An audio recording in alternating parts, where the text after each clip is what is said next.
नमस्कार, म उपेन्द्र राय, यो खाद्य वैज्ञानिक तथा प्रविधिज्ञ संघको अध्यक्ष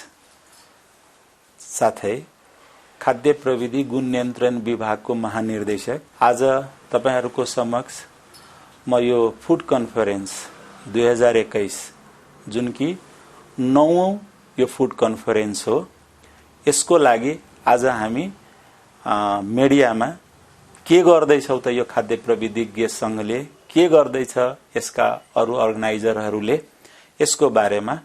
म केही भन्न गइराखेको छु। यो जुन हामी फूड कन्फरेन्स गर्दैछौं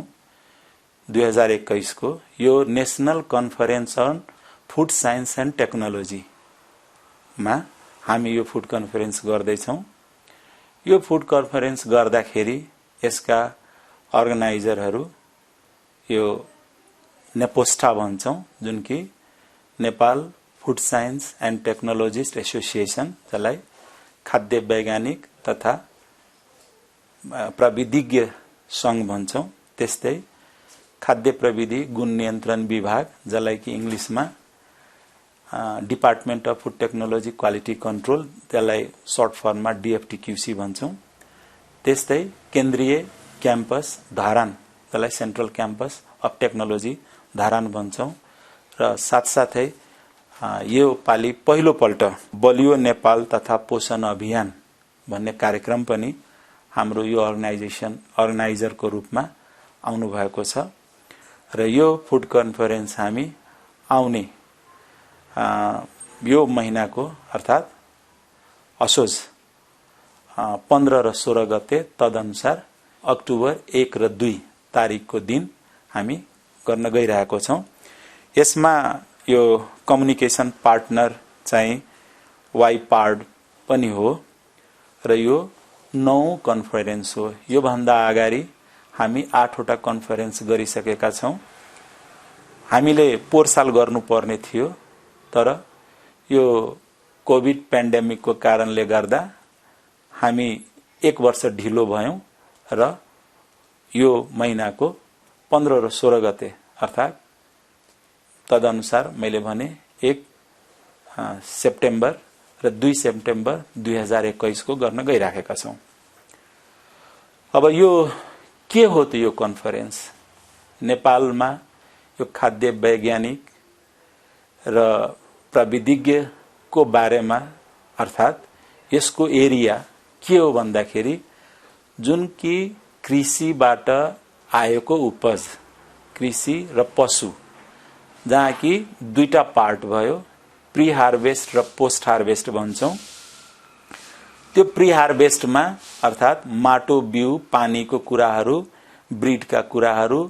के रे जनावरको कुराहरू, जुन कि अरु निकायले गरिराखेको हुन्छ भने हामी यो खाद्य प्रविधिज्ञ संघका साथीहरू, नेपोस्टाका साथीहरू, यो खाद्य प्रविधिका साथीहरू, सेन्ट्रल क्याम्पसका साथीहरू र बलियो नेपालका साथीहरू मिलेर यो पोस्ट हार्वेस्ट अर्थात बाली आइसकेपछि के गर्ने, कसरी त्यसमा खाद्य स्वच्छता कायम गर्ने,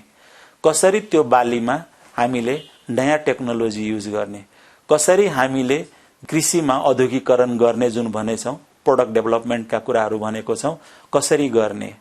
त्यसमा कस्तो किसिमको नियम नीति अपनाउने, त्यो नियम नीति नेपाल सरकारलाई हामीले रिकमेन्ड, कस्तो किसिमको नियम नीति नेपाल सरकारलाई हामीले रिकमेन्ड गर्ने, यावत कुराको हामी मन्थन गर्छौं यो कन्फरेन्समा। खाद्य स्वच्छता भनेको एउटा गोल हो, रिजल्ट हो। त्यो रिजल्टमा 4 वटा पिलर हुन्छ: उत्पादक अर्थात किसान, बिजनेस अपरेटर उद्योग, कन्ज्युमर उपभोक्ता र सरकार। यो 4 वटैको गोल हो। एक जनाले खाद्य स्वच्छता कायम गर्न सक्दैन। यसमा नेपोस्टा के हो त? खाद्य वैज्ञानिकले के गर्छ भन्दाखेरि, त्यही खाद्य वैज्ञानिक नेपाल सरकारमा आएर हाम्रो एउटा म्यान पावरको रूपमा काम गरिराखेको हुन्छ। त्यही वैज्ञानिक उद्योगमा काम गरिराखेको हुन्छ। त्यही वैज्ञानिक एउटा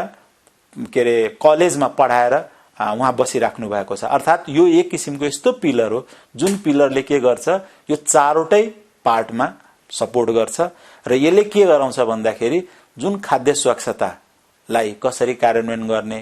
कस्तो किसिमबाट हामी अगाडि बढ्ने, उद्योगमा कसरी लागू गर्ने, हाम्रो घरमा कसरी लागू गर्ने, व्यक्तिगत रूपमा हामी कसरी लागू गर्ने, यो यावत कुरालाई हाम्रो यो वैज्ञानिकहरू साथीहरूले यो यसमा काम गरिरहेको हुन्छ। त्यहाँ लेखिएको आधारमा, कोड अफ प्र्याक्टिसको आधारमा यदि तलमाथि गरेको छ भने तिनीहरूलाई त्यही काउन्सिलको ऐन नियम कानून अनुसार कारबाहीको प्रक्रियामा अगाडि बढ्नुपर्ने हुन्छ। त्यसले गर्दा यो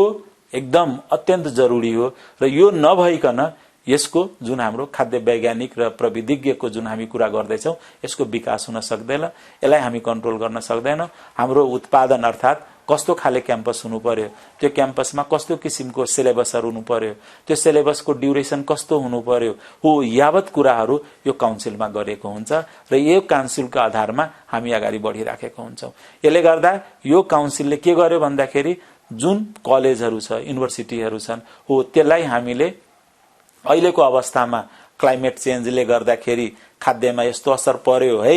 के रे बायोटेक्नोलोजीको कारणले गर्दा खाद्यमा यस्तो असर पर्यो है, फूड एन्ड न्यूट्रिसनको कारणले गर्दा खाद्यमा यस्तो असर पर्यो है, ट्रेडिशनल फूडको कारणले गर्दा खाद्यमा यस्तो असर पर्यो है, त्यस्तै यो फूड टेक्नोलोजीको कारणले गर्दाखेरि खाद्यमा यस्तो असर पर्यो है, यो सबै चीजहरु लिएर हामी अगाडि बढिरहेछौं। अर्थात हाम्रो गोल के त, हाम्रो यो कन्फरेन्सको गोल के भन्दाखेरि हामीले त नेपाल सरकारलाई त सल्लाह के रे हामीले सुझाव त दिने नै छौं, तर बेसिकली यो गोल के भन्दाखेरि खाद्यको स्वच्छता, खाद्यको गुणस्तर को बारेमा जनचेतना बढोस्, मान्छेले बुझोस् हो नेपालमा पनि खाद्य वैज्ञानिकहरु छन्, हो बुझोस् नेपालमा पनि खाद्य प्रविधिज्ञहरु छन्, हो बुझोस् नेपालमा पनि खाद्य प्रविधिको पढाइ हुन्छ, यो बुझोस् कि नेपालमा जुन इन्स्टिट्युटहरु छन् त्यो इन्स्टिट्युटले खाद्य वैज्ञानिक र खाद्य प्रविधिज्ञको बारेमा पढाइ सञ्चालन गर्छन्। त्यसले गर्दाखेरि हाम्रो असल म्यान पावर, एकदम कम्पिटेन्ट म्यान पावर हाम्रो उत्पादन गर्छ र त्यो म्यान पावरलाई नेपाल सरकारमा के रे कलेजमा, उद्योगमा अर्थात सबै ठाउँमा हामीले प्रयोग गरेर, युज गरेर हामीले के गर्ने भयो त, खाद्य स्वच्छतालाई हामी कायम गराउने भयो, खाद्य गुणस्तरलाई हामी कायम गराउने भयो। त्यसले गर्दा हामीले के बुझ्नु पर्यो, कुनै पनि कन्ज्युमरले यो कुन वस्तु हो, कस्तो हो, केबाट बनेको हो, जबसम्म उले पहिचान गर्न सक्दैन, जबसम्म उले बुझ्न सक्दैन, तबसम्म के हुन्छ त्यसको बारेमा जानकारी नभइकन कुनैलाई भनौं न अहिले डायबिटिज भइरहेको छ, त्यो डायबिटिज भएको पर्सनले या के रे प्रेसर भएको पर्सनले कस्तो वस्तु खाने हो त, हो त्यो लेभलमा उले गरेको हुन्छ, त्यो कसले भनिदिने हो त, खाद्य वैज्ञानिकले भनिदिनु पर्यो, खाद्य प्रविधिज्ञले भनिदिनु पर्यो, हो त्यो चीजहरुलाई जानकारी होस् सबैलाई, आम उपभोक्तालाई, आम जन भनौं न यसमा सरोकार राख्ने संघ संस्थाहरुलाई सबैलाई यो चीज जानकारी होस् र यसको बारेमा जनचेतना अभियान राम्रोसँग होस्। यसको लागि पनि हामी यो फूड कन्फरेन्स अर्थात 9 फूड कन्फरेन्स गर्न गइरहेको छौं र यसमा सरोकार राख्ने सबै तह तबकाले जानकारी पाउनुहुन्छ र आउने दिनमा उहाँहरूले आफ्नो दैनिक जीवनमा यो चीजहरु पनि प्रयोग गर्न सक्नुहुन्छ, जसले गर्दा उहाँहरूले पे गरेको किनेको वस्तुको मूल्य युज होस्, उहाँले नराम्रो चीज अर्थात खाद्य स्वच्छता कायम नभएको चीज किनेर नल्याइदियोस् र यदि त्यस्तो किनेर ल्याएको हो भने उहाँलाई रोग लाग्छ भन्दाखेरि पैसा तिरेर उहाँले रोग लाग्ने, जीवमा लाग्ने, निम्त्याउने काम नगरिदियोस्। यसको लागि हामीले यो कन्फरेन्स गरिरहेको छौं र सर्वसाधारणलाई जनचेतना अभियान पनि होस् भन्नको लागि हामीले यो कन्फरेन्स गरिरहेछौं। यो नेपोस्टाले जुन काउन्सिलको जुन इस्यु मुद्दा उठायो, यो फूड भनेको एउटा बास्केट हो, यसमा धेरै सेक्टरहरुबाट यसमा के रे टेक्नोलोजी आएको हुन्छ, त्यसमा मिट टेक्नोलोजी पनि हुन्छ, डेरी टेक्नोलोजी पनि हुन्छ, सिरियल टेक्नोलोजी पनि हुन्छ, स्पाइसेसका कुराहरु आउँछ, सबै चीज आउँछ। त्यसले गर्दाखेरि यो साङ्ग्रो घेरा खाद्यलाई बनाएर राख्नु भएन, जसले गर्दा काउन्सिलमा अटाउन सक्ने हामीले यस्तो किसिमबाट यस्तो काउन्सिलको हामी कल्पना गरेछौं कि खाद्यमा यसको क्षेत्रमा यो बास्केटमा आउने जति वैज्ञानिकहरु छन्, जति टेक्नोलोजिस्टहरु छन्, जति के रे सरोकारवालाहरु छन्, हामी कोशिश गर्छौं सबैलाई समेट्नको लागि र त्यसबाट के हुन्छ, त्यसले गर्दाखेरि राम्रो किसिमको जनशक्ति उत्पादन हुन्छ, राम्रो किसिमको हामी टेक्नोलोजी दिन सक्छौं, राम्रो किसिमबाट त्यो टेक्नोलोजीबाट उत्पादित गरेको वस्तुहरु हुन्छ जुन कि गुणस्तरीय हुन्छ, स्वच्छ हुन्छ, जसले गर्दा हामी आम उपभोक्ताले यदि त्यसलाई हामीले युज गर्यो भने, प्रयोग गर्यो भने हामीलाई कुनै किसिमको रोग लाग्दैन, हामी स्वस्थ हुन्छौं। हाम्रो जुन अहिले नेपालमा सबभन्दा बढी मालन्युट्रिसन, जुन कि सबभन्दा बढी देखिरहेछौं, आमामा पनि मालन्युट्रिसन, जन्मेको बच्चामा पनि मालन्युट्रिसन, र अहिलेको हामी जुन स्वस्थ मान्छे हामी भनिरहेछौं हो, हामी धेरै जस्तो मालन्युट्रिसन अर्थात हाइट र वेट नमिलेको र धेरै मोटो भएको, डबल बर्डन भएको, जसले गर्दाखेरि के भयो, अब यसलाई कसरी कन्ट्रोल गर्ने त हो। त्यो मालन्युट्रिसनलाई हामीले कन्ट्रोल होइन मिनिमाइज गर्नको लागि हामी खाद्य पोषणको बारेमा जनचेतना जगाउनु पर्यो। खाद्यको बारेमा के खाने, के नखाने, कतिखेर खाने, कसरी पकाउने हो, यावत कुराहरू हामीले भन्न सक्नु पर्यो। र यो कन्फरेन्सको मेन उद्देश्य पनि त्यही हो कि हामीले खाने वस्तुहरूलाई कसरी पकाउने, कसरी खाने, कसरी स्टोर गर्ने, कसरी यसको आयु बढाउने, कसरी बिजनेसमा लाने, कसरी एडेप्टेड टेक्नोलोजीहरूलाई हामी युज गर्ने हो, यावत चीज हामी यो कन्फरेन्समा गर्नेछौं। यो खाद्य प्रविधि के भनेको यो स्वच्छता र गुणस्तर संघीय सरकारको म्यान्डेटमा हो, तर हाम्रो यहाँ तीनवटा सरकार, संघीय सरकार, प्रदेश सरकार र स्थानीय सरकार, तीनटै सरकार हो र तीनटैको आफ्नो किसिमको यो खाद्य स्वच्छता र गुणस्तरमा रोल र रिस्पोन्सिबिलिटी छ। जस्तो संघीय सरकारले के गर्ने भयो भन्दाखेरि नियमनको रूपमा गर्ने भए, स्ट्यान्डर्ड बनाइदिने भए, त्यो स्ट्यान्डर्डलाई अधिराज्यभरिमा कायम गर्न लगाउने भयो भने स्थानीय सरकार र प्रदेश सरकार यो संघले बनाएको गुणस्तरको परिधिभित्र बसेर उहाँहरूले आफ्नो किसिमको गुणस्तर बनाउने भए, आफ्नो किसिमको स्ट्यान्डर्ड बनाउने भए र उहाँले जस्तो अहिले प्रदेश स्थानीय सरकारले उहाँलाई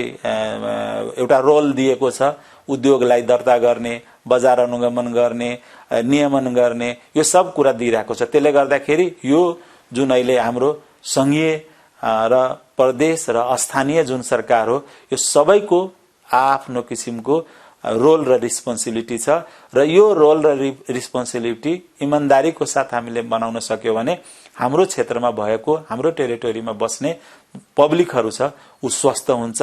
निरोगी हुन्छ, उलाई रोग लाग्दैन हो। यो सबैलाई हामी समष्टिगत रूपमा राखेर हामी यो कन्फरेन्स 9औं कन्फरेन्स गर्न गइरहेका छौं। आशा गरौं कि यो धेरै राम्रो हुन्छ र यसको निचोड पनि राम्रो आउँछ र हाम्रो आउने दिनमा यो हाम्रो यो